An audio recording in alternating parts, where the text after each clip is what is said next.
என்னை வணங்கும் பல பெண்களின் போராட்டமான வாழ்க்கையால் அவர்கள் என்னிடம் உரைப்பது, கணவன் கையை மட்டுமே எதிர்பார்த்திருக்கும் சூழலை உருவாக்காதீர்கள். அது நரகத்தை விட கொடியது. எங்களால் எதுவும் செய்ய முடியாமல் கணவன் கையை எதிர்பார்க்கும் இடத்தில் இருந்து கொண்டு மரியாதையை இழக்க வேண்டியிருக்கிறது என்று கண்ணீர் வடிக்கிறார்கள்.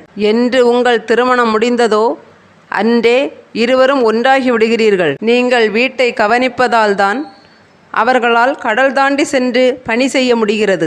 நான் சம்பாதித்தாலும் நீ சம்பாதித்தாலும் அது நாம் சம்பாதித்ததுதான் என்று கூறி முகமலர்ச்சியுடனும் மகிழ்ச்சியுடனும் தன் மனைவியிடம் தருகிறார்கள் என்றால் அதை மனநிறைவோடு ஏற்றுக்கொள்ளுங்கள். அதற்கு மாறாக என்னிடம்தான் நீ கையேந்துகிறாய் என்று கூறி அவமதித்தால் வாழ்க்கையின் இறுதியில் அவர்கள் உங்களிடம் கையேந்தி நிற்கும் சூழலை நான் உருவாக்குவேன். குடும்பம் என்பது நீர் தேங்கி நிற்கும் குட்டை போன்றது.